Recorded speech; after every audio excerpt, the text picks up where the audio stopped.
আমার ভাইরা, হযরত ইব্রাহিম আলাইহিস সালামের কথা আল্লাহ পাক কোরআনে কারিমে বলছেন সবর কারে কয়, দেখো শেখো সবর কারে কয়। আল্লাহ পাক বললেন, ইব্রাহিম তোমার বিবি আর তোমার নবজাতক এই সন্তানকে রেখে আসো মক্কা নগরীতে। তিনি চলে গেলেন, সেখানে ঘর নাই, বাড়ি নাই, কিচ্ছু নাই, চতুর্দিকে ধুধু বালু আর মরুভূমি। হযরতে হাজরা বলছেন, ইব্রাহিম সামান্য পানি আর খাবার দিয়া আমার সন্তান শুদ্ধ এখানে রেখে যেতেছো, আমি কি অপরাধ করেছি? কোনো জবাব নাই। দুইবার তিনবার বলার পরে হাজরা বলছেন, ইব্রাহিম গো, তবে কি আমার আল্লাহর হুকুম মতো আমারে রেখে যাচ্ছ নাকি? হযরত ইব্রাহিম আকাশের দিকে আঙ্গুল উঁচু করলেন। কথা বলবেন, বাক শক্তি বেরোচ্ছে না। 80 বছর বয়সের সময় একটা বাচ্চা আল্লাহ তাআলা দিয়েছেন, আর এমন বাচ্চা পয়গম্বরের ছেলে, কি সুন্দর চেহারা, মরুভূমির উপরে ফালাই দিয়ে রওনা হয়ে যাচ্ছেন। মুখ দিয়া কথা সরছে না, আকাশের দিকে দেখালেন। হযরত হাজরা বুঝতে পারলেন। হযরত হাজরা বলেন, ইব্রাহিম কোনো চিন্তা নাই, নিশ্চিন্ত মনে বাড়ি ফিরে যাও। আমি আমার আল্লাহর উপরে এতটা ভরসা করি, আল্লাহর হুকুমে যদি আমার এখানে রেখে যেয়ে থাকো, ওই আল্লাহ পাক আমাকে আর আমার কলিজার টুকরা ইসমাইলকে পানিতে আর খাবারে মারবেন না, অবশ্যই তিনি ব্যবস্থা করবেন। ব্যবস্থা হয়ে গেল। হযরত ইসমাইল বড় হয়ে গেলেন। আল্লাহ পাক অর্ডার করলেন, জবাহ করো ছেলেকে। হযরত ইব্রাহিম আলাইহিস সালাম যখন জবাহের প্রস্তাব করলেন, হযরত ইসমাইল তা আপত্তি করতেন, বাবাজি আমার মায়ের আর আমাকে বাচ্চা অবস্থায় ফেলে গেলেন, খাবার দেন নাই, পরার দেন নাই, বছরের পর বছর আমাদের এখানে কাটলো, দেখতেও আসেন নাই, আজ আসছেন জবাহ দিতে। এটা কেমন কথা? কি ধরনের বাপ আপনি? এরকম বলছে নাকি? এরকম বলছে? হযরত ইব্রাহিম আলাইহিস সালাম প্রস্তাবটা কিভাবে পারলেন? আল্লাহ পাক কোরআনে কারিমে দৃষ্টান্ত রেখে দিয়েছেন।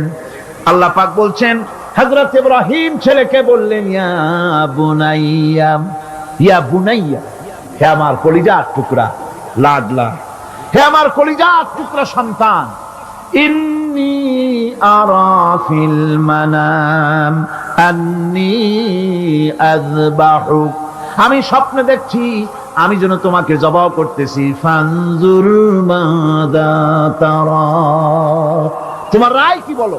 আমি তো স্বপ্নে দেখছি যে আমি তোমার জবাহ করতেছি, এখন তোমার রায় কি, তোমার মত কি? হযরত ইসমাঈল আলাইহিস সালাম শুনিয়া দিলেন দৌড়, নাকি না? হযরত ইসমাঈল আলাইহিস সালাম ধৈর্যের প্রতীক, তিনি কি কথা বললেন? তার মুখের কথা কোরআন শরীফে আল্লাহ পাক উঠায় দিলেন। হযরত ইসমাঈল বললেন, ইয়া আবাতি ফাআল মা তু'মারু সাতাজিদুনি ইনশাআল্লাহু মিনাস সাবিরিন, হে আমার পিতা, আপনি যে ব্যাপারে আদিষ্ট হয়েছেন আপনি তা পালন করুন, অবশ্যই আমাকে ধৈর্যধারীদের মধ্যে পাওয়া যাবে। সুবহানাল্লাহ। এক বর্ণনায় এসেছে, হযরত ইসমাঈল বললেন, আব্বাজান আমি ধৈর্যধারীদের ভিতরে আমারে পাবেন, তবে জবাহ করার আগে আমার হাত পাওটা একটু বেঁধে নেন, কারণ জবাহের যন্ত্রণায় আপনার গায়ে যদি আমার হাত পাও লেগে যায় তো বেয়াদবি হয়ে যেতে পারে। আর আমি মরে আমার জবাহ হয়ে যাওয়ার পর আমার রক্ত মাখা জামাটা নিয়া আমার মা হাজেরারে দিবেন, কারণ তাকে মা বলবার মতো আর তো কেউ নাই। হযরত ইব্রাহিম তাকে বাঁধবার জন্য প্রস্তুতি নিলেন। হযরত ইসমাঈল বলছেন, আব্বাজান বাঁধবেন না, বাঁধার প্রয়োজন নাই। বলে, কেন? একবার বাঁধতে বললে আবার তুমি নিষেধ করছো কেন? ছেলে বলছেন, আব্বাজান বাঁধবো না এই জন্যে, হয়তো কিয়ামতেই প্রশ্ন উঠতে পারে যে আল্লাহর হুকুমে রাজি ছিল না বলে হাত পা বাঁধা জবাহ করছে, আমি এই সুযোগ দিব না, আপনি জবাহ করেন, আমি এতটুকু নড়াচড়া করব না। ধৈর্যের চরম প্রতীক হযরতে ইসমাঈল আলাইহিস সালাম দেখাই দিয়েছেন ধৈর্য কারে কয়। মহান আল্লাহ রাব্বুল আলামিনের নির্দেশে ইব্রাহিম আলাইহিস সালাম তার সন্তান ও স্ত্রীকে দূর আরবে রেখে আসেন। এখন আমরা শুনব সেই মহান আত্মত্যাগের কাহিনী। বলছেন বিশ্ববরেণ্য মুফাসসিরে কোরআন আল্লামা দেলাওয়ার হোসাইন সাঈদী। শুদ্ধ এখানে ভালো হয়ে যেতেছে, বাড়ি নাই, ঘর নাই, আমি কোথায় থাকবো, কোথায় আশ্রয় নেব, কে আমার খাইতে দেবে? তুমি আমার উপর রাগ করছো, কেন ফেলে যাচ্ছ? জবাব নেই। আবার বললেন কেন ফেলে যাচ্ছ? ইব্রাহিমের তো বুক ফেটে যাচ্ছে, বলতে পারতেছেন না, বুক ফেটে যাচ্ছে, সন্তান স্ত্রী এভাবে ফেলে যাচ্ছে, মুখটা মলিন। হযরত হাজরার হুঁশ এলো। হযরত হাজরা বুঝলেন ইব্রাহিম সাধারণ মানুষ নন, তিনি আল্লাহর নবী, আর নবীরা আল্লাহর হুকুম ছাড়া কাজ করেন না। প্রশ্ন করলেন, ইব্রাহিম তুমি যে আমার এখানে রেখে যাচ্ছ, এটা কি আল্লাহর হুকুম? হযরত ইব্রাহিম বলছেন অবশ্যই, অবশ্যই। আর কিছু বলতে পারলেন না, উপরে আঙ্গুল টোছা করলেন, আমার আল্লাহর হুকুম, তাই তোমার রেখে গেলাম। হযরত হাজরা বলেন, ইব্রাহিম মনে কোনো কষ্ট নিও না, কোনো চিন্তা করো না, তুমি নিরাপদে নিশ্চিন্তে বাড়ি চলে যাও, আমিও কোনো চিন্তা করব না, কারণ আল্লাহর হুকুমে যখন তুমি এখানে রেখে যেতেছ, আমি আমার আল্লাহর উপর এত বিশ্বাস করি যে আমার রব্বুল আলামিন তিনি যখন আমাকে মরুভূমিতে আমার বাচ্চা সুদ্ধা ফেলাই দিতে বলেছেন, আমার আল্লাহ এমন মেহেরবান যে আমার এই কলিজার টুকরা সন্তান আর আমারে না খাওয়াই আল্লাহ মারবে না।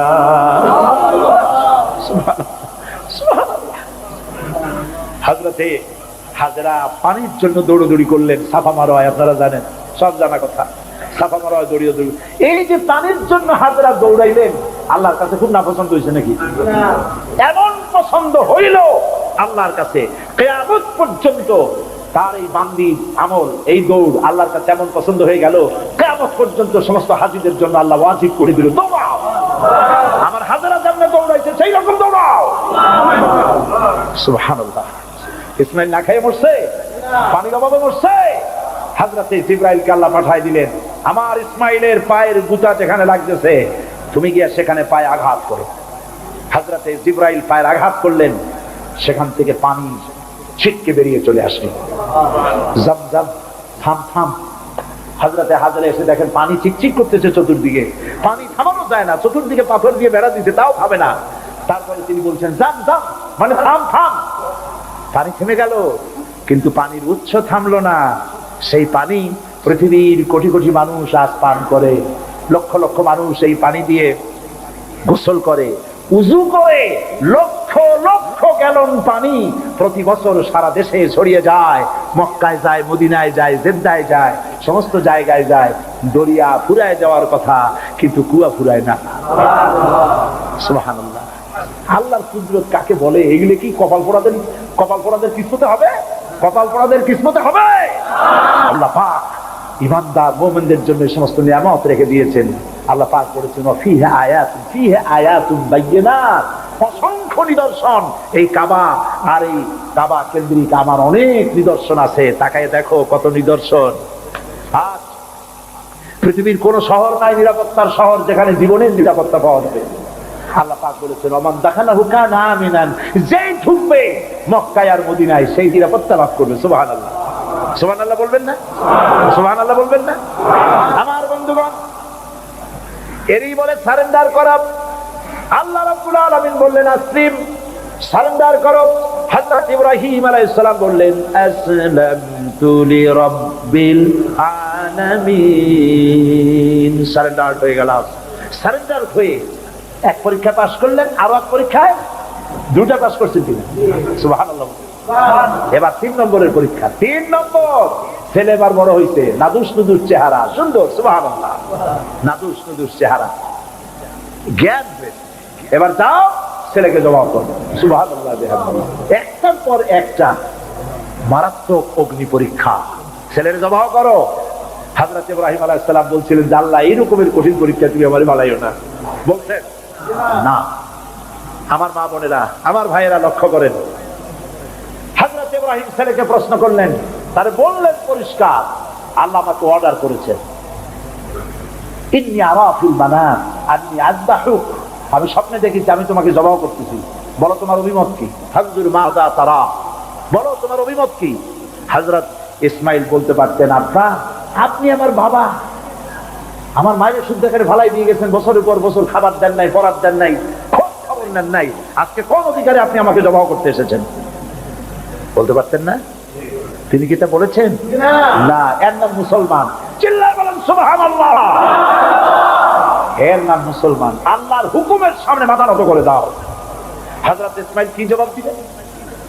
হযরত ইসমাঈল বললেন, ইয়া আবাতি ফাআল মা তুমারু সাতাজিদুনি ইনশাআল্লাহু মিনাস সাবিরিন। হে পিতা, আপনি স্বপ্নে যে ব্যাপারে আদিষ্ট হয়েছেন, দেখেন ছোট্ট মানুষ কিন্তু তিনি কথা বললেন না যে আপনি স্বপ্নে যা দেখছেন তাই করেন। তিনি বললেন কি, আপনি স্বপ্নে যে ব্যাপারে আদিষ্ট হয়েছেন আপনি তা পালন করুন। ছেলের এই জ্ঞান হয়েছে আমার আব্বা আল্লাহর পয়গম্বর, আর পয়গম্বররা নিজের ইচ্ছায় কিছুই করে না। আল্লাহর হুকুম। আপনি আমাকে ধৈর্যধারীদের মধ্যে পেয়ে যাবেন, আমাকে ধৈর্যধারী পাবেন। আমি ছটফট করবো না, দৌড় দেব না। তবে আমার আব্বা তিনটা কাজ করেন। জবাব করার সময় আমার হাত পা বাঁধেন, যাতে করে জবাহের বেদনায় যন্ত্রণায় আমার হাত পা আপনার গায়ে লাগলে আমার বেয়াদবি হয়ে যেতে পারে। হাত পা বাঁধবেন। 2 নম্বরে আপনার চোখটা বাঁধবেন ভালো করে, যাতে করে আমার গর্দান দেখলে এখানে ছুরি চালাইতে আপনার কষ্ট হইতে পারে, হাতটা শিথিল হয়ে যেতে পারে। বাপের কাছে ছেলের গর্দান বড় প্রিয়। বাপ তার ছেলেকে কাছে রেখে তার গর্দানের উপরে চুমা খায়, তার কপালে চুমা খায়। আপনার চোখটা বান্ধি নিয়েন, তাহলে কষ্ট কম হবে। আর 3 নম্বরে আর একটা দাবি আছে। 3 নম্বরে আর একটা দাবি হলো, আমার মা হাজেরা, জনম দুঃখিনী মা আমার, কোন সন্তান তার নাই, মা বলে ডাকবার মতো। আমাকে জবাই করার পরে আমার রক্ত মাখা জামাটা আমার মায়েরে দিয়া দিবেন, আর বলবেন যেন কান্দাকাটি না করে, কিয়ামতের দিন আল্লাহর দরবারে মায়ের সাথে আমার দেখা হয়ে যাবে। হযরত ইব্রাহিম ছেলের হাত পা বাঁধলেন, নিজের চোখ বেঁধেছেন। আল্লাহর আকাশের ফেরেশতারা তাকায় দেখতেছেন, কি সাংঘাতিক পরীক্ষা। এত বড় পরীক্ষা পৃথিবীর কোন মানুষকে আল্লাহ রাব্বুল আলামিন করেন নাই। কি কঠিন পরীক্ষা। নিজের ছেলের গলায় ছুরি চালানো বাপের পক্ষে কি সম্ভব? হযরত ইব্রাহিম আলাইহিস সালাম কোরআনে কারীমের মধ্যে রব্বুল আলামিন সুন্দর করে বলেছেন, ফালাম্মা আসলামা ওয়া তাল্লাহু লিল জাবিন। বাপ বেটা দুজনে রাজি হয়েছে, ছেলেটারে কাট করিয়া ছুরি ধরছে, ছুরি চালানো শুরু হয়ে গেছে। আল্লাহর কি ইচ্ছা আছে ইসমাইল জবাই হয়ে যাক? আল্লাহর ইচ্ছা পরীক্ষা করা। আর ইব্রাহিম আলাইহিস সালাম পরীক্ষার রেজাল্ট জানেন না, ঠিক কিনা? ছেলে জবাই হবে কি হবে না এটা কি জানা আছে? তার জানা আছে জবাই হবেই। শক্তভাবে ছুরি চালাচ্ছেন, কাটে না, গলা কাটে না। এরপরে আল্লাহ রাব্বুল আলামিন, আকাশের ফেরেশতারা কাঁদতেছে এই দৃশ্য দেখে। আল্লাহ পাক দুম্বার ব্যবস্থা করে দিলেন। দুম্বা ইসমাইলকে, হযরত ইব্রাহিমের তো চোখ বাঁধা, ইসমাইল আলাইহিস সালামকে সরাইয়া দুম্বার সামনে দিয়েছে, দুম্বা জবাই হয়ে গেছে। সুবহানাল্লাহ। আল্লাহ রাব্বুল আলামিন হযরত ইব্রাহিমকে শোনায় দিলেন, ওয়ানাদাইনাহু আইয়া ইব্রাহিম ফাসাদ্দাকতার রুয়া ইন্না কাযালিকা নাজজিল মুহসিনিন। আমি ইব্রাহিমকে দেখে বললাম, ইব্রাহিম তুমি তোমার স্বপ্নকে বাস্তবে রূপ দিয়েছো, আর আমি এইভাবে করে মুহসিনিনদেরকে পুরস্কৃত করে থাকি। সালামুন আলা ইব্রাহিম। ইব্রাহিমের উপরে আল্লাহর শান্তি নাজিল হোক। কিয়ামত পর্যন্ত পৃথিবীর কোটি কোটি মুসলমানেরা নামাজের মধ্যে ইব্রাহিম আলাইহিস সালামের জন্য দোয়া করবে। সুবহানাল্লাহ। দোয়া করেন না আপনারা? কোন সময়? দরুদের মধ্যে। কিয়ামত পর্যন্ত দোয়া করো, তোমার নেতা, তোমার জাতির পিতা। মুসলমান কারে বলে? এর নাম মুসলমান। মদের ব্যবসা ছাড়তে পারবেন না, জুয়া ছাড়তে পারবেন না, সুদ ছাড়তে পারবেন না, আবার দাবি করবেন আপনি মুসলমান। মুসলমান হওয়া যাবে না, আল্লাহর কসম মুসলমান হওয়া যাবে না। মুনাফিক মুনাফিক মুনাফিক। মুসলমান হতে হলে আল্লাহর হুকুমের সামনে মাথা নত করতে হবে। যা তিনি বলেছেন সব মানতে, মিথ্যা ছেড়ে দিতে হবে, ওজনে কম দেওয়া যাবে না, খাদ্যে ভেজাল দেওয়া যাবে না, নিজের স্ত্রীকে নিজের মেয়েকে বেপরদা করা যাবে না, বৈশাখী মেলার নামে নিজেদের মেয়েগুলিকে সৌন্দর্য প্রদর্শনী করে মানুষের সামনে বের করা যাবে না। এর নাম ইসলাম। এর নাম কি? এই ধরনের মুসলমান হইতে পারবো আমরা? হইতে পারবো? এই ধরনের মুসলমান হইতে রাজি আছি? কারা কারা রাজি? আলহামদুলিল্লাহ।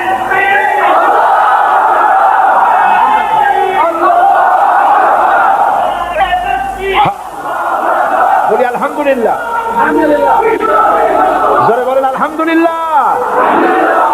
এইরকম মুসলমান হতে হবে যে আমার চেহারা করতে হবে আল্লাহ যেভাবে হুকুম করেছেন, রাসূল যেভাবে করেছেন। আমার পা থেকে শুরু করে মাথা, জামা কাপড়, ওঠা বসা, চলা ফেরা সব করতে হবে আল্লাহ যেভাবে বলেছেন, রাসূল যেভাবে করেছেন। আল্লাহ রাব্বুল আলামিন বলেন, ইয়া আইয়ুহাল্লাযীনা আমানু দুখুলু ফিস-সিলমি কাফা ওয়ালা তাত্তাবিউ খুতুওয়াতিশ শাইতান ইন্নাহু লাকুম আদুউম মুবিন। হে বিশ্বাসীরা, পূর্ণাঙ্গ রূপে ইসলামের মধ্যে দাখিল হয়ে যাও, একটু আধটু না, সবটুকুন। আর খবরদার শয়তানের পদাঙ্ক।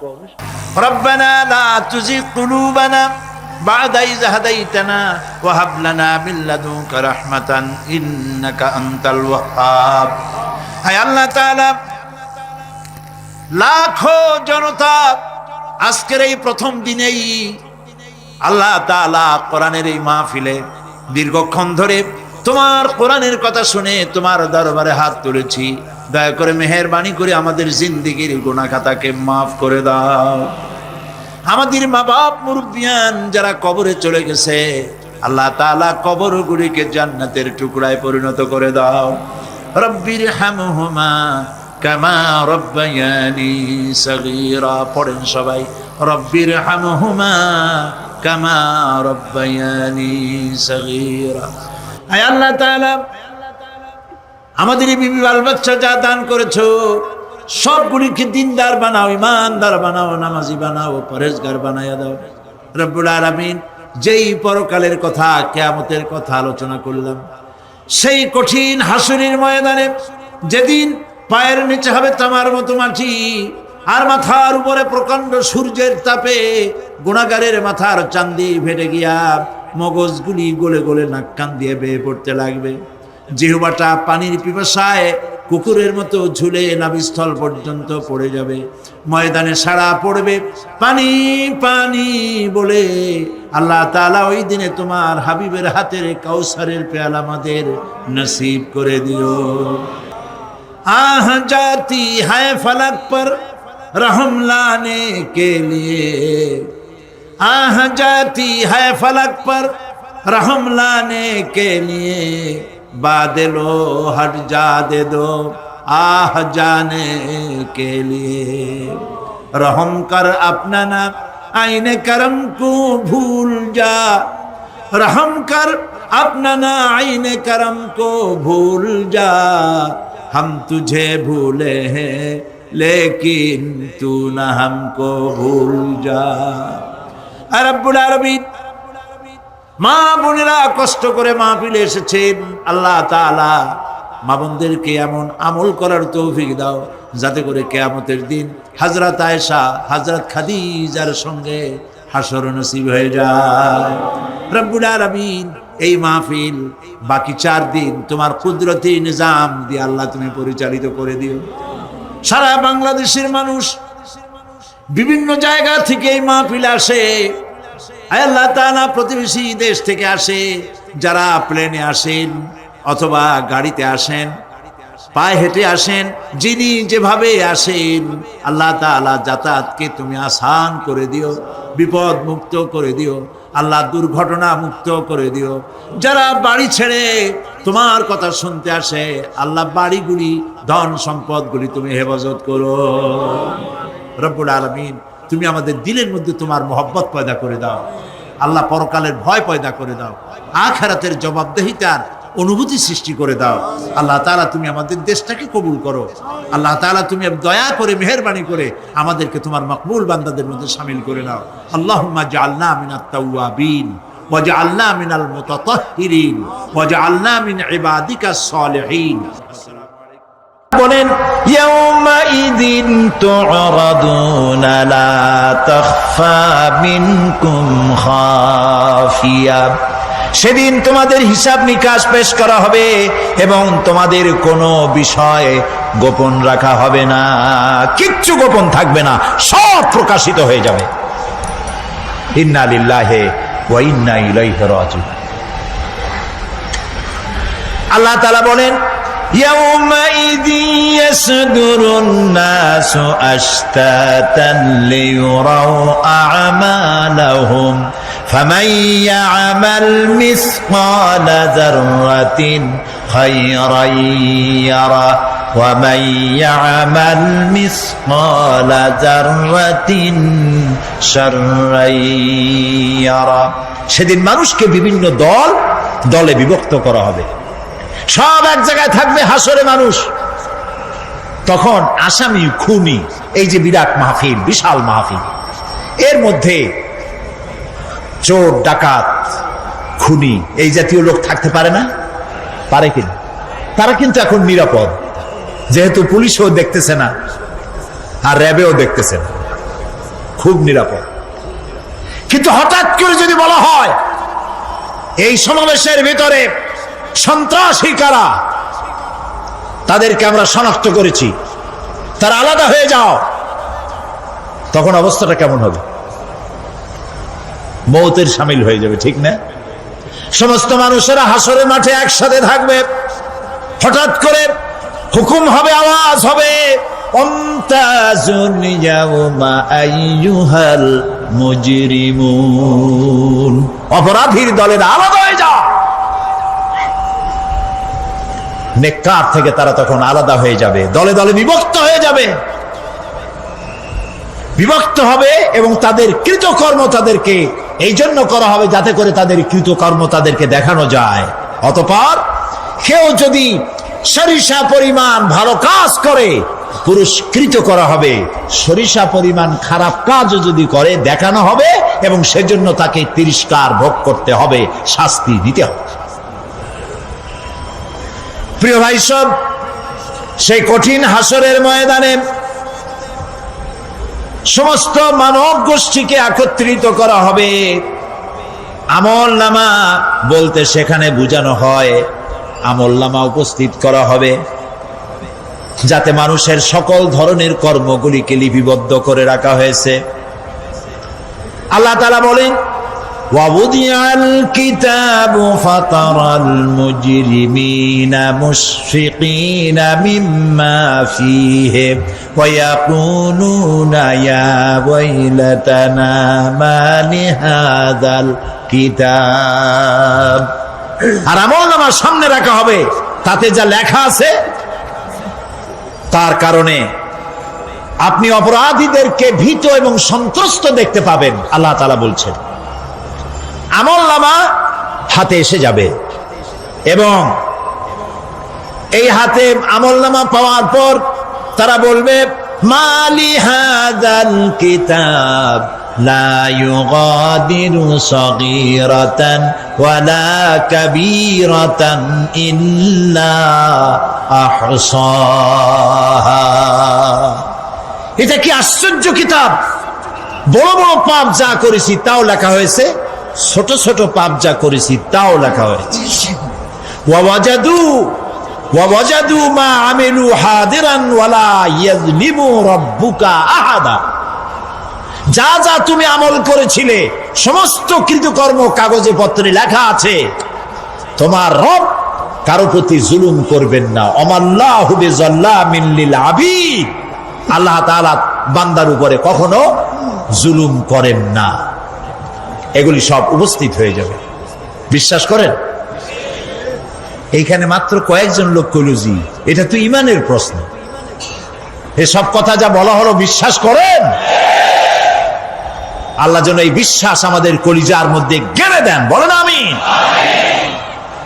প্রিয় ভাই সব, আল্লাহ রাব্বুল আলামিন এই কোরআনে কারীমের ভিতরে সব কিছুকে ওপেন সিক্রেট করেছেন, কোনো গোপন কিছুই রাখেন নাই, সবগুলিকে খুলে খুলে বলে দিয়েছেন।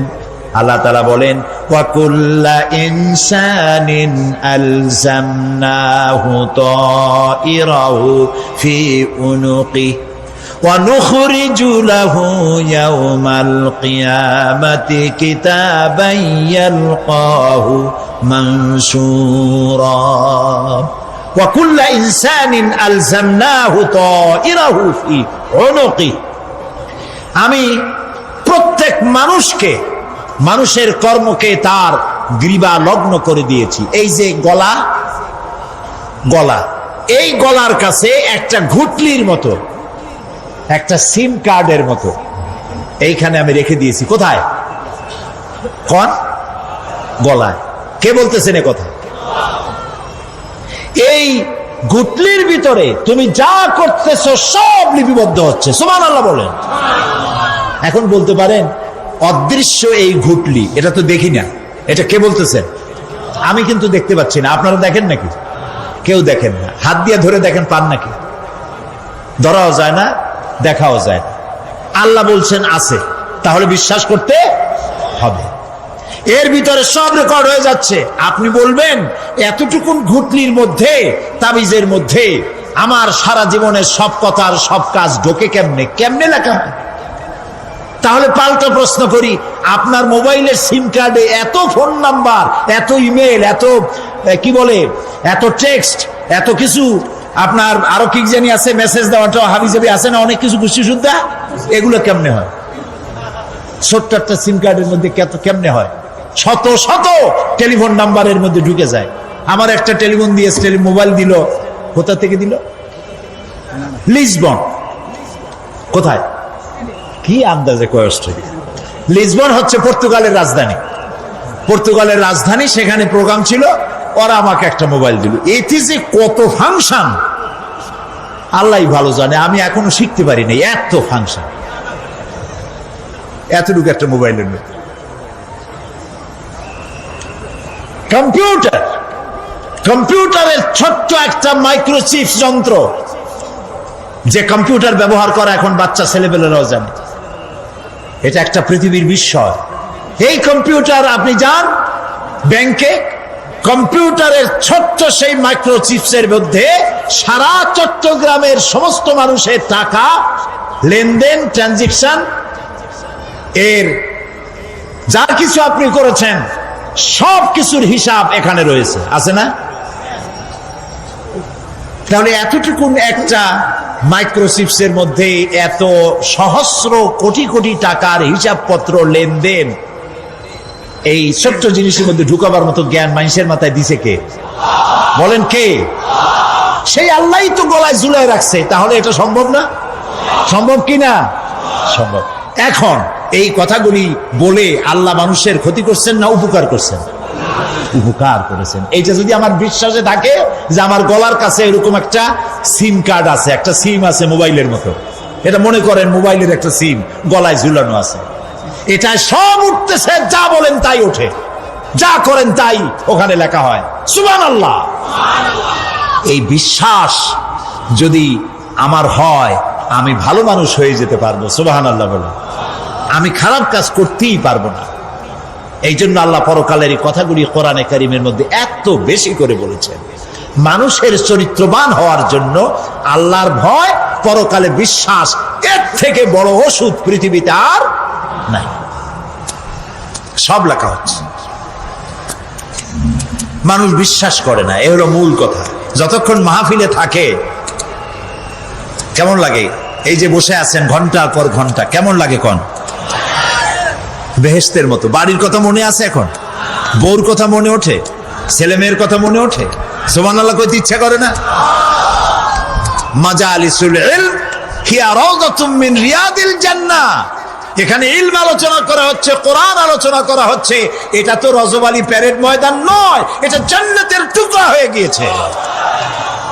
বেহেশতের বাগানে বসে আছেন। বেহেশতে মানুষেরা দুনিয়ার কথা চিন্তা করবে না। দুনিয়া কি? এটা পায়খানা। এখানে আসছিল ওই পায়খানা করার জন্য, এটা পায়খানা। আর মানুষেরা পায়খানা সাজাবার কাজে ব্যস্ত আছে, আসল ঘর ভুলে গেছে। আসল ঘর কোনটা? প্রিয় ভাই, সব মানুষ বোঝে না, ভুলে যায়।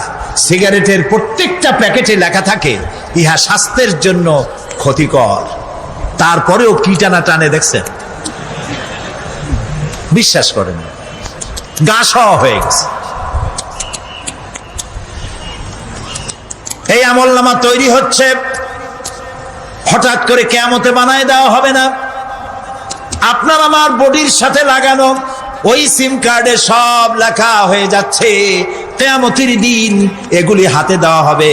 আর আল্লাহ তাআলা বলবেন, ইকরা কিতাবাকা কাফা বিনাফসিকাল ইয়াউমা আলাইকা হাসিবা। ইকরা কিতাবাক, তাকে বলা হবে এবার তুমি পড়ো। কাফা বিনাফসিকাল ইয়াউমা আলাইকা হাসিবা, তোমার এই কিতাব পড়ো, আর তোমার এই হিসাব গ্রহণ করার জন্য কিতাবটা ভালো করে পড়ো। তোমার নিজের হিসাব নেওয়ার জন্য তুমি নিজেই যথেষ্ট। তুমি দোজখে যাবা না বেহেশতে যাবা, তুমি নিজেই সিদ্ধান্ত নাও কোথায় যাবে। তোমার নিজের কি করছিলা এখন তুমি দেখো। এই জন্য আমি বলি মাঝে মধ্যে আমরা এখনো হিসাব করতে পারি এখানে বসিয়া। আমাদের কি হওয়া উচিত? ছোটবেলার কথা মনে আছে? নাই, মনে নাই? এই যে স্কুল থেকে পলাইছিলেন, তারপরে 2 দিন পর স্কুলে গিয়ে হাজির হয়েছেন, মাস্টার জিজ্ঞেস করলো গতকাল আসো নাই কেন? তখন বললেন মা বলেছেন আমার নাকি পেটে ব্যথা হয়েছিল। এইসব স্কুল ফাঁকি দেওয়া, মার খাওয়া, মানুষের বাড়ির লিচু খাইতে গিয়ে চুরি করিয়া কিল খাওয়া, এইসব ছোট ছোট কথা মনে পড়লে এখনো হাসি পায়। এসব কথা মনে আছে না? ছোট ছোট কথা, ছোট ছোট কথাগুলি যদি মনে থাকে তাহলে কোন হোটেলে, কোন বাগানে, কোথায় কোন পাপ করেছেন তা মনে নাই। এখন নিজে হিসাব করেন জায়গা কোথায় হওয়া উচিত, পাপ করেছেন কত, ভালো কাজ করেছেন কত, নিজে হিসাব করে দেখেন কোন দিকে যাবেন। আমরা নিজেরাই যথেষ্ট হিসাবের জন্য। আল্লাহ তাই বলবেন কিয়ামতের দিন, ইকরা কিতাবা, তোমার কিতাব তুমি পড়ো, তোমার হিসাব নেওয়ার জন্য তুমিই যথেষ্ট। আহারে,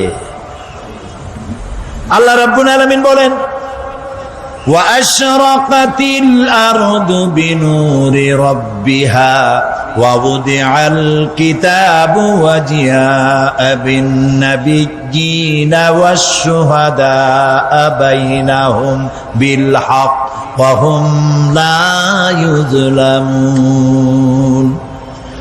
পৃথিবী তার রবের নূরের ঝলকানিতে উদ্ভাসিত হবে। সুবহানাল্লাহ, সুবহানাল্লাহ। আল্লাহর নূরের ঝলকানিতে গোটা পৃথিবী উদ্ভাসিত হয়ে যাবে। আমলনামা তুলে ধরা হবে, পয়গম্বর এবং সাক্ষীগণকে হাজির করা হবে এবং সকলের প্রতি সুবিচার করা হবে, তাদের কারো প্রতি জুলুম করা হবে না। আল্লাহ গ্যারান্টি দিচ্ছেন কারো প্রতি জুলুম করা হবে না। সুতরাং হে মানুষেরা, ইয়া আইয়ুহাল ইনসানু ইন্নাকা কাদিহুন ইলা রাব্বিকা কাদহান ফামুলাকি। হে মানুষ, তোমার পালনকর্তা পর্যন্ত পৌঁছতে তোমাকে অনেক কষ্ট করতে হবে, এরপর তুমি তার সাক্ষাৎ পাবে। কিয়ামতে তোমার সাক্ষাৎ হবে। কাজেই তোমার নিজের আমলকে সুন্দর করে আমলকে তৈরি করে নাও। فَأَمَّا مَنْ أُوتِيَ كِتَابَهُ بِيَمِينِهِ فَسَوْفَ يُحَاسَبُ حِسَابًا يَسِيرًا وَيَنْقَلِبُ إِلَى أَهْلِهِ مسرورا। সুবহানাল্লাহ, সুবহানাল্লাহ। যার ডান হাতে আমলনামা দেওয়া হবে, কিয়ামতের দিন আমলনামাগুলি উড়িয়ে দেওয়া হবে ইমানদারের সামনে থেকে কোন হাতে, আর বেঈমানের পিছন থেকে বাম হাতে। এই আমলনামা যখন যার ডান হাতে আমলনামা পৌঁছে যাবে, তার হিসাব নিকাশ সহজ হয়ে যাবে। আমলনামা হাতে করে আনন্দ চিত্তে সে আপন পরিবারের সঙ্গে মিলিত হতে পারবে। সুবহানাল্লাহ। আল্লাহ কিয়ামতের দিন দয়া করে আমাদের আমলনামা আমাদের ডাইন হাতে দিয়ে দিও। আল্লাহ তাআলা দয়া করে আমাদের হাতে, আমাদের ডান হাতে আমাদের আমলনামা দিও। দয়া করে আমাদের আমলনামা আমাদের ডান হাতে দিও। আনন্দ চিত্তে পরিবারের সঙ্গে দেখা করে সব পরিবার, মা বাপ, স্ত্রী পুত্র পরিজন, ভাই বোন, বন্ধু বান্ধব নিয়া এক জান্নাতে থাকার তৌফিক দিও। হায় আল্লাহ, বিগত 26 বছর যারাই মাহফিলে এসেছেন তাদেরকে নিয়ে এক জান্নাতে থাকার আমাদেরকে তৌফিক দিয়ে দিও। وَأَمَّا مَنْ أُوتِيَ كِتَابَهُ وَرَاءَ ظَهْرِهِ فَسَوْفَ يَدْعُو ثُبُورًا وَيَصْلَى سَعِيرًا। আর যার আমলনামা পিছন থেকে বাম হাতে আসবে সে তো মৃত্যুকে আহ্বান করতে থাকবে, মৃত্যুকে ডাকবে। এর থেকে যদি মরে যেতে পারতাম তাও ভালো হইতো। তার আর উপায় থাকবে না, তার জায়গা হবে জাহান্নামে। নাউযুবিল্লাহ। আমরা সবাই বলি নাউযুবিল্লাহ। এরপরে আল্লাহ রাব্বুল আলামিন মিজান খাড়া করবেন, দাড়িপাল্লা। মিজান কি? দাড়িপাল্লা। ইনসাফ কি মুকদ্দাস তারাজু। ইনসাফের প্রতীক কি? তাও কইতে পারেন না, জোরে কোন না। এটা হচ্ছে ইনসাফের প্রতীক। সুপ্রিম কোর্ট ঢাকা, সুপ্রিম কোর্টের সামনে বিশাল দাড়িপাল্লা টানানো, দেখছেন না? মানুষেরা তো বোঝে না, গ্রাম দিয়ে লোকেরা যায়, যাই এটা দেখে কয় যে ওরে বাবা, জামাত ইসলামের এত বড় অফিস। দাড়িপাল্লা তো জামাত ইসলামের না, এটা ইনসাফের প্রতীক। তারা ক্ষমতায় গেলে ইনসাফ করবে, এটা বোঝাবার জন্য এই প্রতীককে গ্রহণ করেছে। আল্লাহ যেন ইনসাফ করার তৌফিক দিয়ে দেয়। বলেন আমিন, জোরে বলেন আমিন। কিয়ামতের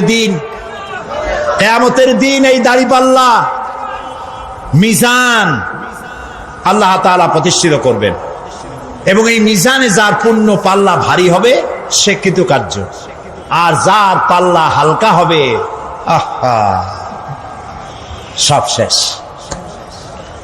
আল্লাহ রাব্বুল আলামিন বলেন, وَنَضَعُ الْمَوَازِينَ الْقِسْطَ لِيَوْمِ الْقِيَامَةِ فَلَا تُظْلَمُ نَفْسٌ شَيْئًا وَإِنْ كَانَ مِثْقَالَ حَبَّةٍ مِّنْ خَرْدَلٍ أَتَيْنَا بِهَا وَكَفَى بِنَا حَاسِبِينَ।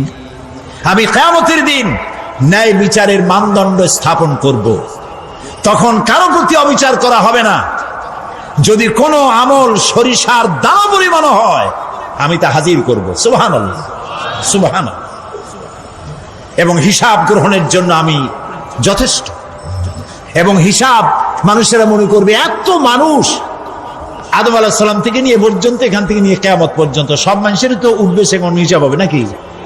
একজন একজন করে হিসাব হবে। আল্লাহ বলছেন, আল্লাহ সারিউল হিসাব, দ্রুত হিসাব নিতে সক্ষম। আল্লাহ নিজের কানে নিজে শুনবেন, অন্যের মাধ্যমে নয়, নিজে শুনবেন। প্রত্যেক আর আসামির কাছ থেকে, লোকদের কাছ থেকে তার বক্তব্য শুনবেন। ভায়া মিডিয়া শুনবেন না, নিজেই শুনবেন। আল্লাহর কান আছে না, চোখ আছে না? লোকেরা এই যে বইপত্রে লেখে আল্লাহ হচ্ছেন নিরাকার, কত বড় বাজে কথা। আল্লাহ নিরাকার, আমরা এমন এক আল্লাহর ইবাদত করি তিনি আমাদের কিছু শুনতে পান না, কান টান নাই, তিনি আমাদের কিছু দেখতে পান না। এরকম নাকি আল্লাহ তাআলা?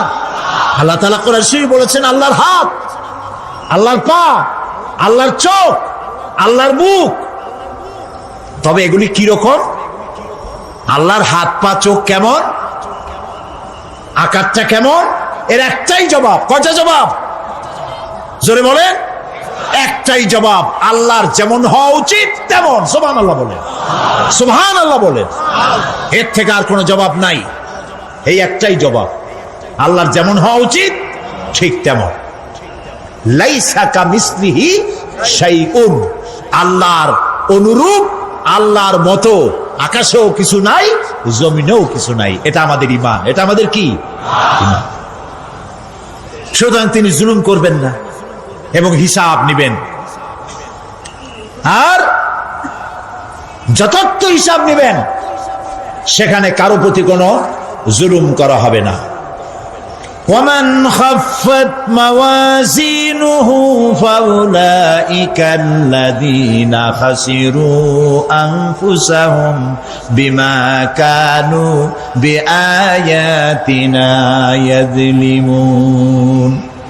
আর যাদের পাল্লা হালকা হবে তারা তো শুধু নিজেদেরই ক্ষতি সাধন করবে, কেননা তারা আমার আয়াত সমূহকে অস্বীকার করত।